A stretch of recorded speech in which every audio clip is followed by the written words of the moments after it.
નમસ્કાર, આજના ન્યૂઝ ફોકસમાં હું જયેશ મોદી આપનું સ્વાગત કરું છું। શરૂઆત કરીએ મુખ્ય સમાચારથી।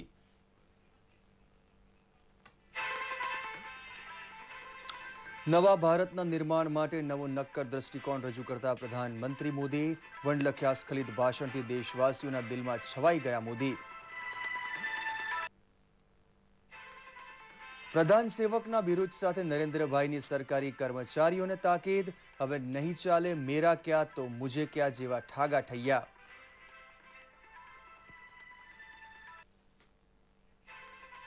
દેશના વિકાસ માટે નાગરિકોને બંધાવ્યો ભરોસો તો યુવા ધનને કહ્યું, મેક ઇન ઇન્ડિયાને સહારે દુનિયામાં ચમકાવો મેડ ઇન ઇન્ડિયા બ્રાન્ડ।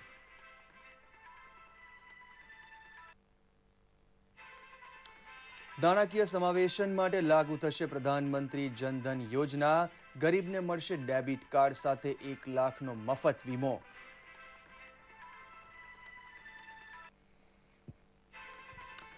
ગંદકીની રાષ્ટ્રીય કુટેવને દેશવટો આપવા કરી અપીલ તો ગાંધી જયંતિથી શરૂ કરાશે સ્વચ્છતા અભિયાન, સાંસદ આદર્શ ગ્રામ યોજના પણ જાહેર। આયોજન પંચને વાગશે તાળા, બદલાયેલી દુનિયા પ્રમાણે બનશે નવી સંસ્થા, આઝાદીની લડાઈ જેમાં જોમ સાથે ગરીબીને લડત આપવા અપીલ।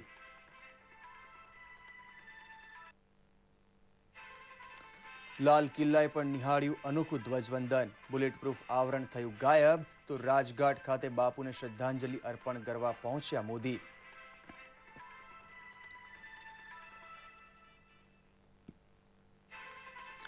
પાટણ ખાતે યોજાયું રાજ્યકક્ષાનું ધ્વજવંદન, મુખ્યમંત્રી શ્રીમતી આનંદીબેન પટેલે સ્વાતંત્ર્ય પર્વની કુરિવાજને તિલાંજલિનું પર્વ બનાવવા કરી અપીલ।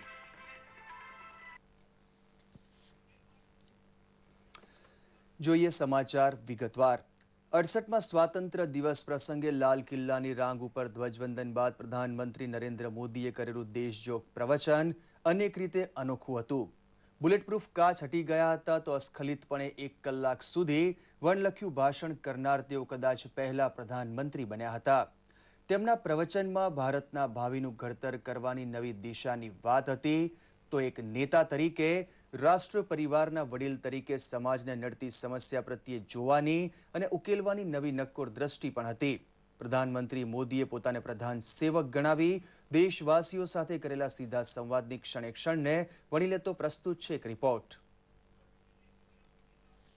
પ્રધાનમંત્રી નરેન્દ્ર મોદીનું લાલ કિલ્લા ઉપરથી અપાયેલું પહેલું ભાષણ અત્યંત વિનમ્રતા, સુશાસન પ્રત્યેની વૈચારિક સ્પષ્ટતા અને 125 કરોડ ભારતીયોના નેતૃત્વની વાતથી ભરપૂર રહ્યું। તેમણે ઘણી પરંપરાઓ પણ તોડી, બુલેટ પ્રૂફ કાર હટાવી તો લખેલા ભાષણની જગ્યાએ એક્સટેમ્પોર પ્રવચન કર્યું। એક નાનકડા ગામથી નીકળેલો માણસ દેશ સેવાના વેગ સાથે છેક લાલ કિલ્લા સુધી પહોંચ્યો તે ઘટનાનું સાક્ષી દિલ્હી બન્યું હતું। और मैं आपको विश्वास दिलाता हूं भाइयों बहनों, मैं मेरे सरकार के साथियों को भी कहता हूं, अगर आप 12 घंटे काम करोगे तो मैं 13 घंटे करूंगा, अगर आप 14 घंटे काम करोगे तो मैं 15 घंटे करूंगा। क्यों? क्योंकि मैं प्रधानमंत्री नहीं, प्रधान सेवक के रूप में आपके बीच आया। પ્રધાનમંત્રીએ સ્પષ્ટ કહ્યું કે ભારત એક લક્ષ્ય, એક દિશા, એક હેતુ અને એક નિર્ણય સાથે આગળ વધવું જોઈએ। ત્રિરંગાની સાક્ષીએ તેમણે દેશવાસીઓને વિશ્વાસ આપ્યો કે તેઓ ભારતનો વિકાસ કરશે। પ્રધાનમંત્રીના પ્રવચનની સૌથી લાક્ષણિક બાબત એ હતી કે તેઓ તમામ સમસ્યાઓથી વાકેફ છે। हर एक की एक शक्ति है, उसका अनुभव है। मैं उन शक्ति को जगाना चाहता हूं, मैं उस शक्ति को जोड़ना चाहता हूं और उस शक्ति के माध्यम से राष्ट्र कल्याण की गति को तेज करना चाहता हूं और मैं करके रहूंगा।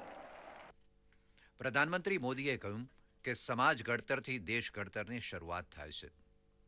મા બાપ પોતાની દીકરી ક્યાં જાય આવે છે તેનું ધ્યાન રાખે છે। તે અભિગમ જો છોકરાઓ માટે પણ દરેક પરિવાર લાગુ કરે તો બળાત્કાર જેવી શરમજનક ઘટના બંધ થશે। આપણે આપણી જાતને બદલે દેશ માટે વિચારતા થઈશું તો જ પરિવર્તન આવશે। તેમણે ભ્રૂણ હત્યા બંધ કરવા પણ અપીલ કરી હતી। हर माँ बाप से पूछना चाहता हूं कि आपके घर में बेटी को तो सैकड़ों सवाल मां बाप पूछते हैं, लेकिन क्या कभी मां बाप ने अपने बेटे को पूछने की हिम्मत की है? अगर हाँ, मां बाप तय करें कि हमने बेटियों पे जितने बंधन डाले हैं, कभी बेटों पर भी डाल करके देखो तो सही, उसे कभी पूछो तो सही। રાષ્ટ્રીય એકતાનો મંત્ર આપતા શ્રી મોદીએ કહ્યું હતું કે કોમવાદ અને જાતિવાદની હિંસા ભારતના વિકાસમાં મોટા અવરોધ છે. તેમણે માઓવાદીઓને પણ હિંસાનો માર્ગ છોડવા અપીલ કરી હતી. एक प्रधानमंत्री जन धन योजना, इस प्रधानमंत्री जन धन योजना के माध्यम से हम देश के गरीब से गरीब लोगों को बैंक अकाउंट की सुविधा से जोड़ना चाहते हैं. કૌશલ્ય વિકાસને અગ્રતા આપવાની જોરદાર હિમાયત કરતા પ્રધાનમંત્રીએ કહ્યું હતું કે ભારતને મેન્યુફેક્ચરિંગ હબ તરીકે વિકસાવી બેરોજગારી દૂર કરી શકાય એમ છે. ताकत है हमारे देश में. आइए, मैं निमंत्रण देता हूं. और भाइयों बहनों, मैं देश के नौजवानों को भी एक आह्वान करना चाहता हूं. विशेष करके उद्योग क्षेत्र में लगे हुए छोटे छोटे लोगों को आह्वान करना चाहता हूं. मैं देश के टेक्निकल एजुकेशन से जुड़े हुए नौजवानों को आह्वान करना चाहता हूं. जैसे मैं विश्व को कहता हूं मेक इन इंडिया, मैं देश के नौजवानों को कहता हूं हमारा सपना होना चाहिए कि दुनिया के हर कोने में ये बात पहुंचनी चाहिए, मेड इन इंडिया. મહાત્મા ગાંધીને તેમની 150મી જન્મ જયંતિની ઉજવણી સમયે ભેટ સ્વરૂપે રાષ્ટ્રવ્યાપી સ્વચ્છતા અભિયાન શરૂ કરવાની પણ તેમણે જાહેરાત કરી હતી. स्वच्छ भारत का एक अभियान इसी 2 अक्टूबर से मुझे आरंभ करना है और 4 साल के भीतर भीतर हम इस काम को आगे बढ़ाना चाहते हैं. और एक काम तो मैं आज ही शुरू करना चाहता हूं, और वो है हिंदुस्तान की सभी स्कूलों में टॉयलेट हो, बच्चियों के लिए अलग टॉयलेट हो, तभी तो हमारी बच्चियां स्कूल छोड़ करके भागेगी नहीं. પ્રધાનમંત્રીએ સાંસદ આદર્શ ગ્રામ યોજનાની પણ જાહેરાત કરી હતી. और मैं सांसदों से आग्रह करता हूं कि वो अपने इलाके में 3000 से 5000 के बीच का कोई भी गांव पसंद कर ले और कुछ पैरामीटर तय हो, वहां की स्थल काल परिस्थिति के अनुसार, वहां की शिक्षा, वहां का स्वास्थ्य, वहां की सफाई. આયોજન પંચને બંધ કરી તેને સ્થાને નવી સંસ્થા શરૂ કરવાની જાહેરાત કરતા તેમણે કહ્યું હતું કે ગરીબીને પરાસ્ત કરવા માટે સાર્ક દેશોએ સાથે મળીને કામ કરવું જોઈશે. દૂરદર્શન સમાચાર, અમદાવાદ. ધ્વજવંદન માટે લાલ કિલ્લા પર પહોંચતા પહેલા પ્રધાનમંત્રી નરેન્દ્ર મોદી મહાત્મા ગાંધીના સમાધિ સ્થળ રાજઘાટ પહોંચ્યા હતા. સમાધિ સ્થળે ગાંધીજીને પુષ્પાંજલિ મૌન સાથે અર્પણ કર્યા બાદ તેઓ આગળ વધ્યા હતા.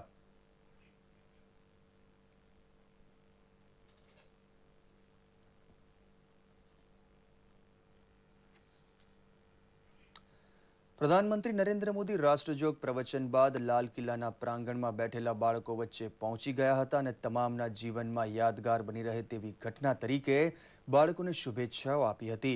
સલામતી કોર્ડન તોડી તેમના સુધી આવેલા પ્રધાનમંત્રીને મળવા માટે બાળકોએ ધક્કામુક્કી કરી મૂકી હતી. માહિતી અને પ્રસારણ મંત્રી પ્રકાશ જાવડેકરે જણાવ્યું હતું કે પ્રધાનમંત્રી નરેન્દ્ર મોદીનું આજનું પ્રવચન દેશવાસીઓના હૃદયને સ્પર્શી ગયું છે, કારણ કે તેનો એક એક શબ્દ દિલથી બોલાયેલો હતો. देश के दिल को तब छुआ पहले ही वाक्य में जब उन्होंने कहा कि मैं प्रधानमंत्री नहीं प्रधान सेवक हूं और देश के सेवा की भावना के दृष्टि से वो काम कर रहे हैं. उन्होंने सबका साथ सबका विकास का एक पूरा नक्शा बता दिया. एक तरह से एक सामाजिक आंदोलन ही आज उन्होंने खड़ा कर दिया है और इसमें हर जन की सहभागिता को चिन्हित किया है. मुझे लगता है आज का भाषण उनके दिल से आया था और वो हमेशा ही दिल से बात करते हैं. आज देश उनकी भावना के साथ है और वो जन भागीदारी अवश्य करेगा, यह हमें विश्वास है. રાષ્ટ્રપતિ પ્રણવ મુખર્જી ઇન્ડિયા ગેટ ખાતે આવેલા અમર જવાન જ્યોત શહીદ સ્મારક ઉપર પહોંચી જાન કુરબાન કરનાર સૈનિકોને શ્રદ્ધાંજલિ અર્પણ કરી હતી. આ પ્રસંગે સંરક્ષણ મંત્રી અરુણ જેટલી તથા લશ્કરની ત્રણેય પાંખના વડા પણ શ્રદ્ધાંજલિમાં તેમની સાથે જોડાયા હતા. લશ્કરી સન્માન અને બ્યુગલના કરુણ સૂર સાથે યોજાયેલા કાર્યક્રમમાં સૌ કોઈએ નતમસ્તક રહી શહીદોને માન આપ્યું હતું અને શ્રદ્ધાંજલિ પણ અર્પણ કરી હતી. ઐતિહાસિક શહેર પાટણ ખાતે મુખ્યમંત્રી આનંદીબેન પટેલે રાજ્યકક્ષાનું ધ્વજવંદન કરાવ્યું હતું. રાષ્ટ્રીય પર્વની ઉજવણીનો ઉમંગ સામાજિક બદીઓને રાજવટો આપવામાં નિમિત્ત બને તેવી અભ્યર્થના આ પ્રસંગે તેમણે કરી હતી. પ્રસ્તુત છે એક રિપોર્ટ. 68મો સ્વતંત્રતા દિવસ રાજ્યના પ્રથમ મહિલા મુખ્યમંત્રી શ્રીમતી આનંદીબેન પટેલની ઉપસ્થિતિમાં ઉજવાઈ ગયો. પાટણના રાજમાર્ગો પર દેશભક્તિનો રંગ છવાઈ ગયો હતો. હેમચંદ્રાચાર્ય ઉત્તર ગુજરાત યુનિવર્સિટીના આર્ટ્સ કોલેજના પ્રાંગણમાં ભારે દબદબા સાથે મુખ્યમંત્રી શ્રીમતી આનંદીબેન પટેલે રાષ્ટ્રગાન અને પોલીસ બેન્ડની સુરાવલીઓ સાથે રાષ્ટ્રધ્વજને લહેરાવ્યો હતો. ધ્વજવંદન સાથે જ કુદરત મહેરબાન થઈ હોય તેમ વરસાદના છાંટા થયા હતા. મુખ્યમંત્રી શ્રીમતી આનંદીબેન પટેલે આ પ્રસંગે જણાવ્યું હતું કે સ્વાતંત્ર્ય પર્વ કુરિવાજ અને વ્યસનની બધી દૂર કરવાની શક્તિ જગાડતું પર્વ બને તે આપણી સૌની ફરજ છે. કુપોષણની સમસ્યાને રાજવટો આપવાના સેવા યજ્ઞમાં તેમણે સમાજના શ્રેષ્ઠીઓનો સહયોગ માંગ્યો હતો. 2014ની ચૂંટણીમાં દેશની 125 કરોડની પ્રજાએ એક જ નિર્ણય કર્યો કે હવે તો ગુજરાતના સપોઝ આદરણીય નરેન્દ્રભાઈ મોદીને દેશના વડાપ્રધાન બનાવવા છે. મુખ્યમંત્રી શ્રી સલામી બાદ વાયુદળના હેલિકોપ્ટરમાંથી પુષ્પવૃષ્ટિ કરવામાં આવી હતી. ત્યારબાદ પાટણની સ્થાનિક શાળાઓના 1500 જેટલા વિદ્યાર્થીઓએ યોગ વિદ્યાના કરતબ રજૂ કર્યા હતા. આ ઉપરાંત જુડો કરાટેના દાવની સાથોસાથ પોલીસ જવાનોના મોટરસાઇકલ સ્ટન્ટ શો યાદગાર બન્યો હતો. તથા ડોગ સ્ક્વોડ અને અશ્વદળના જવાનોનું કરતબ ધ્યાનાકર્ષક રહ્યું હતું. પાટણની પ્રભુતાને હરહંમેશ આગળ વધારવા માટેના દ્રઢ સંકલ્પ સાથે મુખ્યમંત્રી આનંદીબેન પટેલે લોકોનું અભિવાદન ખુલ્લી જીપમાં ઝીલ્યું હતું. દૂરદર્શન સમાચાર, અમદાવાદ. જિલ્લા કક્ષાએ પણ ધ્વજવંદનની સાથોસાથ સ્વાતંત્ર્ય સેનાનીઓનું સન્માન તથા વૃક્ષારોપણ જેવા કાર્યક્રમો યોજાયા હતા. પ્રસ્તુત છે એક ઝલક. રાજધાની ગાંધીનગરમાં સામાજિક ન્યાય અને અધિકારીતા વિભાગના અગ્ર સચિવ અને ગાંધીનગર જિલ્લાના પ્રભારી MS ડાંગુરે રાષ્ટ્રધ્વજ ફરકાવી સલામી આપી હતી. આ પ્રસંગે શાળા કોલેજના વિદ્યાર્થીઓ દ્વારા વૈવિધ્યસભર સાંસ્કૃતિક કાર્યક્રમ યોજવામાં આવ્યો હતો. નવરચિત બોટાદ જિલ્લામાં બરવાડા ખાતે સ્વાતંત્ર્ય દિનની શાનદાર ઉજવણી કરવામાં આવી હતી. જિલ્લા કલેક્ટર VC વર્મા દ્વારા ધ્વજવંદન કરવામાં આવ્યું હતું. આ પ્રસંગે 96 વર્ષીય સ્વાતંત્ર્ય સેનાની ખાંતીભાઈ ગિરધરભાઈ દેસાઈનું સન્માન કરવામાં આવ્યું હતું. સુરેન્દ્રનગર જિલ્લાના લીંબડીના સ્પોર્ટ્સ સંકુલ ગ્રાઉન્ડ ખાતે જિલ્લા કલેક્ટર KB ભટ્ટે રાષ્ટ્રધ્વજ ફરકાવી સલામી આપી હતી. આ પ્રસંગે સ્વાતંત્ર્ય સેનાની કાંજીભાઈ ભાડલિયાનું શાલ ઓઢાડીને સન્માન કરવામાં આવ્યું હતું. આ પર્વ નિમિત્તે રાષ્ટ્રપતિ એવોર્ડ વિજેતા પોલીસ કર્મચારી 108ના ફરજનિષ્ઠ કર્મચારીઓને શિલ્ડ અને સન્માનપત્ર આપીને સન્માન કરાયું હતું. અમરેલી જિલ્લાના રાજુલા ખાતે જિલ્લા કલેક્ટર અજય કુમારે રાષ્ટ્રધ્વજ ફરકાવી તિરંગાને સલામી આપી હતી. પરેડનું નિરીક્ષણ કર્યા બાદ જિલ્લા કલેક્ટરે સ્વાતંત્ર્ય સેનાનીઓનું શાલ ઓઢાડીને સન્માન કર્યું હતું. ગાંધીનગર જિલ્લાના દહેગામ ખાતે રમતગમત યુવા સાંસ્કૃતિક રાજ્યમંત્રી નાનુભાઈ વાનાણીએ રાષ્ટ્રધ્વજ ફરકાવ્યો હતો. પરેડ નિરીક્ષણ બાદ મંત્રીશ્રીએ ખેલાડી તેમજ સ્વાતંત્ર્ય સેનાનીઓનું સન્માન કર્યું હતું. સુરત જિલ્લાના પલસાણા ખાતે સામાજિક ન્યાય મંત્રી રમણલાલ વોરાએ રાષ્ટ્રધ્વજ ફરકાવી તિરંગાને સલામી આપી હતી. શાળાના બાળકો દ્વારા દેશભક્તિના ગીતો સાથે સાંસ્કૃતિક કાર્યક્રમ રજૂ કર્યા હતા. માણાવદર ખાતે કૃષિ અને વન વિભાગના રાજ્યમંત્રી ગોવિંદભાઈ પટેલે ધ્વજવંદન કરાવ્યું હતું. પરેડ નિરીક્ષણ બાદ મંત્રીશ્રીએ સ્વાતંત્ર્ય સેનાનીઓને શાલ ઓઢાડી સન્માન કર્યું હતું. આ સ્વાતંત્ર્ય પર્વ નિમિત્તે ખેલ મહાકુંભ તેમજ ધોરણ 10 અને 12ની પરીક્ષાના તેજસ્વી વિદ્યાર્થીઓનું સન્માન કરવામાં આવ્યું હતું. દૂરદર્શન સમાચાર, અમદાવાદ. અમદાવાદમાં રાજકીય પક્ષો દ્વારા ધ્વજવંદનના કાર્યક્રમો યોજાયા હતા, જેમાં કાર્યકરો તથા પદાધિકારીઓ સ્વાતંત્ર્ય પર્વની શુભેચ્છાઓ પાઠવી હતી.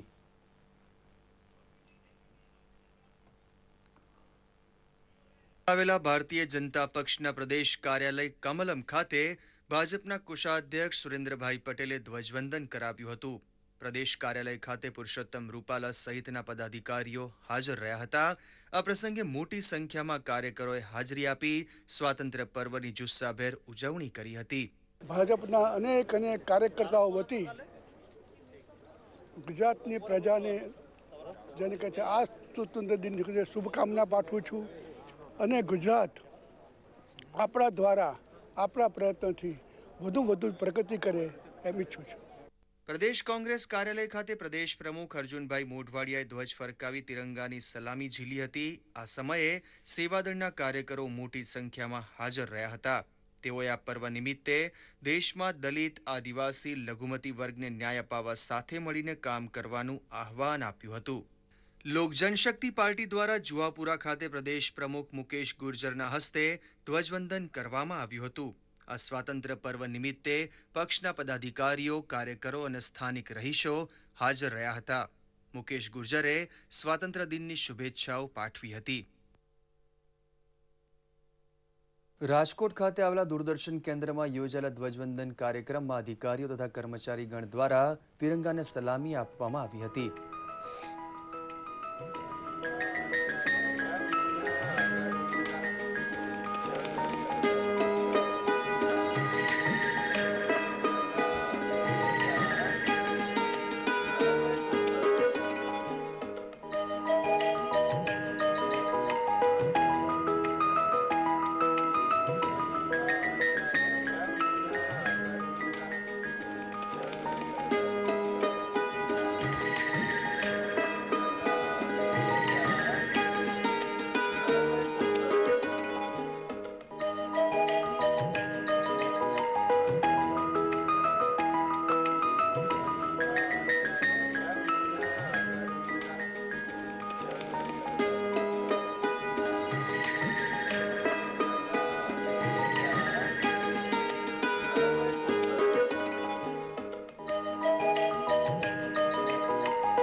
કેન્દ્ર તથા રાજ્ય સરકારની અનેક કચેરીઓમાં પણ ધ્વજવંદન યોજાયું હતું. પ્રસ્તુત છે એક રિપોર્ટ. ગુજરાત વડી અદાલતમાં મુખ્ય ન્યાયમૂર્તિ શ્રી ભાસ્કર ભટ્ટાચાર્યે ધ્વજવંદન કરાવ્યું હતું. આ પ્રસંગે વડી અદાલતના ન્યાયાધીશો, બાર એસોસિએશનના સભ્યો તથા કર્મચારીઓ ઉપસ્થિત રહ્યા હતા. આવકવેરા વિભાગના chief commissioner of income tax Shri S.K. રાયે ત્રિરંગો લહેરાવી કર્મચારીઓને નિષ્ઠાપૂર્વક ફરજ બજાવવા અનુરોધ કર્યો હતો. ગાંધીનગર સ્થિત બોર્ડર સિક્યોરિટી ફોર્સ હેડક્વાર્ટર ખાતે ગુજરાત આઈજી ઇન્સ્પેક્ટર જનરલ સંતોષ મહેતાએ ધ્વજ ફરકાવી સલામી ઝીલી હતી. શ્રી મહેતાએ બીએસએફના જવાનોની સીમા સુરક્ષા બદલ પ્રશંસા કરી હતી. મેયર શ્રીમતી મીનાક્ષીબેન પટેલે અમદાવાદના સરખેજ વિસ્તારમાં ધ્વજવંદન કરાવી ત્રિરંગાની સલામી ઝીલી હતી. તેમણે શહીદોને યાદ કરતા નગરજનોને સ્વાતંત્ર્ય પર્વની શુભેચ્છા પાઠવી હતી. મહાત્મા ગાંધીજીની કર્મભૂમિ એવા સાબરમતી આશ્રમ ખાતે સામાજિક કાર્યકર પ્રકાશ શાહની ઉપસ્થિતિમાં ધ્વજવંદન કાર્યક્રમ યોજાયો હતો. આ પ્રસંગે આશ્રમ શાળાના બાળકો સહિત મોટી સંખ્યામાં લોકો ઉપસ્થિત રહ્યા હતા. પ્રકાશ ન શાહે પોતાના પ્રવચનમાં લોકોને ગાંધીજીના સિદ્ધાંતોને અનુસરી સત્ય અને અહિંસાના માર્ગે વળવા જણાવ્યું હતું. અમદાવાદ દૂરદર્શન કેન્દ્ર ખાતે deputy director general Shri Shivaji Phulsundare ત્રિરંગો લહેરાવી સલામી આપી હતી. તેમણે કર્મચારીઓને કર્તવ્યનિષ્ઠ બની ફરજ બજાવવા અનુરોધ કર્યો હતો. इस मौके पर मैं यही कहना चाहूंगा, जब हम कभी भी सोचते हैं, एक मुझे एक पंक्ति याद आती है, ये मत पूछो कि ये वतन तुमने हमें क्यों क्या दिया, ये पूछना चाहिए कि ये वतन को हमने क्या दिया. વાણિજ્ય વેરા ભવન ખાતે વાણિજ્ય વેરા કમિશનર ડોક્ટર પી.ડી. વાઘેલાના હસ્તે ધ્વજવંદનનો કાર્યક્રમ યોજાયો હતો. આ પ્રસંગે શ્રી વાઘેલાએ ઉપસ્થિત કર્મચારીઓને સ્વાતંત્ર્ય પર્વની શુભકામનાઓ પાઠવી કર્તવ્ય નિષ્ઠા અંગેનો સંદેશ આપ્યો હતો. દૂરદર્શન સમાચાર, અમદાવાદ.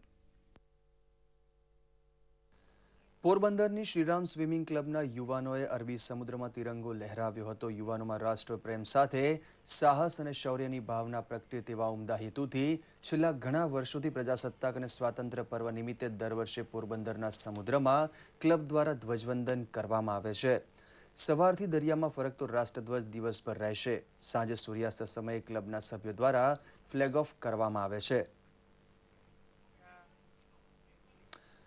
અમદાવાદમાં ઇસરો તથા પીઆરએલની સલામતીની જવાબદારી સંભાળતા સેન્ટ્રલ ઇન્ડસ્ટ્રીયલ સિક્યોરિટી ફોર્સના જવાનો દ્વારા શસ્ત્રો સાથે મોક ડ્રીલ યોજાઈ હતી, જેમાં તેમની કાબેલિયત અને સજ્જતાના દર્શન થયા હતા. જવાનોએ વિવિધ રાઇફલો સહિત જાહેર જગ્યાએ લોકોની તપાસ કામગીરીનું ડેમોન્સ્ટ્રેશન કર્યું હતું. આ પ્રસંગે ઇસરોના ડાયરેક્ટર પદ્મશ્રી કિરણ કુમાર તથા પીઆરએલના ડાયરેક્ટર જે.એન. ગોસ્વામી હાજર રહ્યા હતા. उसी कानून के दो हाथ हैं. How technical skills like doing this is achieved. It is achieved with tremendous amount of persistence and then practice. આજે પહેલીવાર લાલ કિલ્લાની રાંગ ઉપરથી અખિલેશ વાણીમાં દેશવાસીઓને સંબોધન થયું. પ્રધાનમંત્રી મોદી તેમના પુરોગામીઓને જાણે ઘણા પાછળ રાખી દીધા. ઘણું બધું નવું સાંભળવા મળ્યું, જોવા મળ્યું.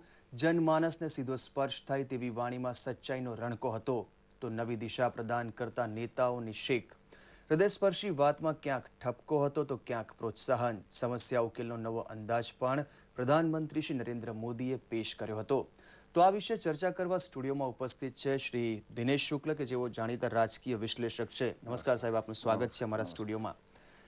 આજની જો વાત કરીએ તો પ્રધાન સેવકનું બિરુદ એ આપને કેવું લાગ્યું? આટલા વર્ષે કોઈએ પ્રજાની નાડ પારખી હોય તેનો આ પુરાવો જ છે ને? પ્રધાન સેવક એટલે કે હું પ્રધાનમંત્રી નથી પણ તમારો સેવક છું, એની પાછળનો કહેવાનો ખ્યાલ છે. જ્યારે તેઓ આપણે ત્યાં મુખ્યમંત્રી હતા ત્યારે મુખ્યમંત્રીનો સીએમ એટલે હું કોમન મેન છું, એટલે એ રીતે શબ્દોનો એક જુદો અર્થ એ આપવાનો હંમેશા પ્રયત્ન કરે છે. અને આજે પણ એમણે એમ કર્યું કે હું પ્રધાનમંત્રી નથી, હું તમારો પહેલો સેવક છું, મુખ્ય સેવક છું, એ હું તમને કહેવા માગું છું. એ એની પાછળનો ખ્યાલ છે. બીજી વાત કરી શ્રી મોદીએ આજે કે મા બાપને શીખ આપવાની એક અદ્ભુત વાત એમણે કરી કે ભાઈ કાયદાના બદલે સમાજ સુધારથી આપણે ભ્રૂણ હત્યા છે, બળાત્કાર છે કે નક્સલવાદ છે જેવી આ ત્રણ વણઉકલી સમસ્યાનું એક નિરાકરણ આપ્યું છે. તો તેમના અર્થઘટનને આપ કઈ રીતે મૂલવો છો? પહેલી વસ્તુ એ છે કે માતા પિતાએ બાળકો જ્યારે નાના હોય ત્યારથી જ કેટલીક બાબતોની એમને શીખ આપવી જોઈએ. અને કાયદાનું શાસન એ આપણા દેશનો મહત્વનો મુદ્દો છે. કાયદાને બદલે કાયદાની જરૂર તો છે, પણ માત્ર કાયદાથી આ બધી સામાજિક સમસ્યાઓ ઉકલી શકતી નથી. દાખલા તરીકે ભ્રૂણ હત્યા વિરોધી કાયદો છે, તેમ છતાં પણ આપણે જાણીએ છીએ કે ભ્રૂણ હત્યા મોટા પ્રમાણમાં થાય છે. એ રીતે બળાત્કાર, રોજ છાપામાં ક્યાંક ને ક્યાંક બળાત્કારના સમાચાર તો આવે છે. તો આ બધા જે પ્રશ્નો છે, સામાજિક મહત્વના દ્રષ્ટિ જે પ્રશ્નો છે, એમાં ચોક્કસ તમે એમ કહી શકો કે કાયદો ઉપરાંત સમાજમાં બહુ મોટા પ્રમાણમાં ફેરફાર કરવાની. જ્યાં સુધી સામાજિક માનસિકતા નથી બદલાતી ત્યાં સુધી માત્ર કાયદો કશું કરી શકતો નથી. પણ કાયદાની જરૂર ચોક્કસ છે. પણ નક્સલવાદનો પ્રશ્ન બહુ જુદા પ્રકારનો છે, અત્યંત સંકુલ પ્રશ્ન છે, એમાં ઘણી બધી બાબતો છે. પણ મને લાગે છે કે નક્સલવાદને પણ એમણે કહ્યું છે કે તમે હિંસાનો માર્ગ છોડી દો અને તમે પાર્લામેન્ટરી સિસ્ટમમાં આવો, ઇલેક્શન લડો. એક વખતે માર્ક્સિસ્ટો પણ આમ કરતા હતા પણ છેવટે એમાં પ્રવેશ. એમણે એવું જ કીધું છે કે તમે ખભે બંદૂકની જગ્યાએ હળ ઉપાડો અને તમે આવી જાઓ, જે અર્થકારણ જે સામાજિક લોકો જીવી રહ્યા છે રીતે. હવે એક બીજું એમણે એક આજે જે વાત કરી કે make in India, to come and make in India અને મેડ ઇન ઇન્ડિયા, આ બે એક સૂત્ર આર્થિક સદ્ધરતા વધારવામાં કેવી રીતે નિમિત્ત બને છે? આપને શું લાગી રહ્યું છે? ચોક્કસ નિમિત્ત બની શકે, કારણ કે બહુ મોટા પ્રમાણમાં જેને આપણે એનઆરઆઈ કહીએ છીએ અને એનઆરજી પણ ખરા, એ વિદેશમાં વસવાટ કરે છે અને મોટા પ્રમાણમાં એમની પાસે ટેકનિકલ નો હાઉ પણ છે, મૂડી પણ સારા પ્રમાણમાં છે. એ અહીંયા ભારતમાં આવે અને એનું રોકાણ કરે તો જેથી કરીને ભારતને પણ મોટા પ્રમાણમાં લાભ થાય. અને મેડ ઇન ઇન્ડિયા તમે અહીંયા આવીને બનાવો અને એ વસ્તુ જ્યારે આપણે વિદેશમાં મોકલીએ ત્યારે એ મેડ ઇન ઇન્ડિયા બને છે. એટલે બંનેની જરૂર છે, મેક ઇન ઇન્ડિયા અને મેડ ઇન ઇન્ડિયા. એને કારણે ભારતની આર્થિક સદ્ધરતા ઠીક પ્રમાણમાં વધે એવી પૂરેપૂરી શક્યતા છે. અને મેડ ઇન ઇન્ડિયા બાબતે તેમણે યુવાનોને એક આહવાન પણ કર્યું કે ઝીરો ડિફેક્ટ અને ઝીરો ઇફેક્ટ એ આપ કઈ રીતે એને મૂલવો છો? તમે જે કંઈ બનાવો એ બરાબર સંપૂર્ણ બનાવો, એમાં કોઈ પણ પ્રકારની ખામી ન રહી જવી જોઈએ. That is what zero defect. Zero defect. અને બીજું કે તમે જે કંઈ બનાવો એની ઉપયોગિતા હોવી જોઈએ. જે વિના તમે માલ બનાવો પણ જો એની ઉપયોગિતા ના હોય તો એનો કોઈ અર્થ રહેતો નથી. અને એ દ્રષ્ટિએ નાના જેને માઇક્રો સ્મોલ ઇન્ડસ્ટ્રીઝ કહેવામાં આવે છે એના પર અગાઉ પણ એમણે 2-3 વખતે ભાર મૂક્યો છે. સ્કિલ ડેવલપમેન્ટ પર પણ ભાર મૂક્યો છે. એ બધા મુદ્દાઓ કદાચ આ વખતે એમણે નથી લીધા પણ અવારનવાર એમણે એમની વાત કરી છે. એક મુદ્દો મને એમાં એવું લાગે છે કે પાડોશી સાથેના સંબંધો સુધારવા માટે મોદીએ જે પ્રયત્ન કર્યા શરૂઆતથી એનો ઉલ્લેખ આખા ભાષણમાં ક્યાંય થયો હોય એવું મને લાગતું નથી. જી, આધ્યાત્મ સાથે અર્થકારણને જોડતું રાજકારણ હોય તેવું વિઝન આપવામાં એક મહર્ષિ અરવિંદ અને બીજા શ્રી વિવેકાનંદજીને શ્રી મોદીએ પ્રવચનમાં ટાંક્યા. તો આ બાબતને આપણે કઈ રીતે મૂલવી શકાય? પ્રવચનમાં કયા સંદર્ભમાં ટાંક્યા એનો મને ખ્યાલ નથી, પણ એટલું ચોક્કસ કહી શકાય કે અરવિંદ અને આમ તો જોવા જઈએ તો દાખલા તરીકે વિવેકાનંદ તો એમના મોડેલ છે. એમને માટે જો કોઈ વ્યક્તિ હોય તો તે છે. એ પણ નરેન્દ્ર, હું પણ નરેન્દ્ર, એ જાતની પણ ક્યારેક સરખામણી થયેલી છે. એટલે એમને માટે બાબતમાં ચોક્કસ કહી શકાય કે વિવેકાનંદને તે ખૂબ માનથી જુએ છે. અને શ્રી અરવિંદ તો એક વખતે બહુ મોટા પ્રમાણમાં રેવોલ્યુશનરી હતા, પછી તે અધ્યાત્મ તરફ ગયા, એ રીતે છે. જી, આપને એક લાસ્ટ પ્રશ્ન. મોદી સાહેબે જે આજે વાત કરી પ્રધાનમંત્રીશ્રીએ કે મેરા ક્યા તો મુझे ક્યા જેવા 4 શબ્દોમાં તેમણે સરકારી કામકાજની જે સંસ્કૃતિ છે છતી કરી નાખી. તો આ પરિવર્તન લાવવા માટે પ્રધાનમંત્રી હવે કેવા પડકાર ઉઠાવવા પડશે? જુઓ, કેન્દ્ર સરકારમાં તો એમણે આ દાખલ કરી દીધું છે. જે મિનિસ્ટરો મોડા આવે છે એની પણ નોંધ લેવાય છે. પણ રાજ્ય સરકારોની અંદર જ્યાં ભાજપની સરકાર છે ત્યાં પહેલાં એનો અમલ કરવો જોઈએ. મોટાભાગના રાજ્યોમાં ભારતીય જનતા પાર્ટીની સરકારો નથી, અત્યારે કોંગ્રેસની સરકારો છે. મોટાભાગનો જે વહીવટ છે એ તો રાજ્યોમાં થાય છે. કેન્દ્રના જે વિષયો છે તો બહુ ઓછા વિષયો છે, ઓછા મહત્વના છે પણ વિષયો ઓછા છે. પણ મોટાભાગના ડેવલપમેન્ટના કામ છે કે વેલફેરના જે કામ છે એ મોટે ભાગે રાજ્યો. જી દિનેશભાઈ, આપ અમારા સ્ટુડિયોમાં આવવાના આટલી વિસ્તૃત માહિતી આવી તે બદલ આપનો ખૂબ ખૂબ આભાર. Thank you. મિત્રો, સમાચારમાં આગળ વધીએ. નવી વેબસાઇટ લોન્ચ કરવા માટે દૂરદર્શન કેન્દ્ર અમદાવાદ દ્વારા સ્વાતંત્ર્ય દિવસની પસંદગી કરવામાં આવી હતી. ટેલિવિઝન મીડિયામાંથી સોશિયલ મીડિયા તરફ આગળ વધેલા ડીડી ગિરનાર દ્વારા આજે નવા રૂપરંગ સાથે વેબસાઇટ ખુલ્લી મૂકવામાં આવી હતી. પ્રસ્તુત છે એક રિપોર્ટ. ટેલિવિઝન મીડિયામાં શિરમોર દૂરદર્શન હવે ઇન્ટરનેટ યુગમાં હાજરી મજબૂત કરી રહ્યું છે. ડીડી ગિરનાર તરીકે ઓળખાતી ગુજરાતી ચેનલની વેબસાઇટ નવા રૂપરંગ સાથે આજે સ્વાતંત્ર્ય દિને ખુલ્લી મૂકવામાં આવી.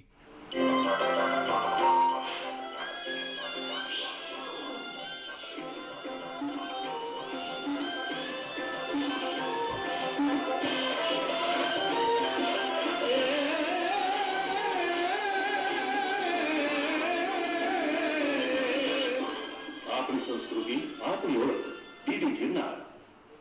www.ddgirnar.com ખોલતા જ હોમ પેજ પર દૂરદર્શનના તમામ મહત્વના વિભાગોની માહિતીની સાથોસાથ દૂરદર્શનના વિખ્યાત પ્રોગ્રામોની ઝલક જોવા મળશે. સાથોસાથ ડીડી ગિરનારનું ટ્વિટર એકાઉન્ટ પણ છે, જેનું આઈડી ડીડી ગિરનાર ઓફ છે. તેને ફોલો કરવાથી તાજા સમાચાર જાણી શકાય છે. તેમજ ડીડી ગિરનાર ન્યૂઝના તમામ બુલેટિન તથા સ્પેશિયલ સ્ટોરીઝ યુટ્યુબ પર દૂરદર્શન ગિરનારના પેજ પર પણ નિહાળી શકાશે. ફેસબુક પર પણ ટૂંક સમયમાં ડીડી ગિરનાર ન્યૂઝ એક્ટિવ થઈ જશે. એક ગુજરાતી તરીકે આપણી સંસ્કૃતિ અને આપણી ઓળખને વિશ્વભરમાં ફેલાવવા માટે ડીડી ગિરનારનો આ નમ્ર પ્રયાસ આપ સૌને ઉપયોગી નીવડશે તેવી આશા. દૂરદર્શન સમાચાર, અમદાવાદ. વડોદરા ખાતે સ્વતંત્રતા દિવસની પૂર્વ સંધ્યાને ભાજપ યુવા મોરચા દ્વારા અખંડ ભારત સ્મૃતિ દિન તરીકે ઉજવવામાં આવે છે. દેશ માટે સરહદ પર જાન ન્યોછાવર કરનાર શહીદોને યાદ કરી તેમના માનમાં મશાલ રેલી યોજવામાં આવી હતી. માંડવી ખાતે ભાજપ શહેર પ્રમુખ ભરત ડાંગર, યુવા મોરચા પ્રમુખ અલ્પેશ લિંબાચિયા તેમજ પદાધિકારીઓ, ધારાસભ્યોની હાજરીમાં મોટી મશાલ પ્રગટાવી રાજમાર્ગો ઉપર રેલી સ્વરૂપે ફર્યા હતા. ત્યારબાદ ભગતસિંહની પ્રતિમા પાસે પૂર્ણાહુતિ કરવામાં આવી હતી.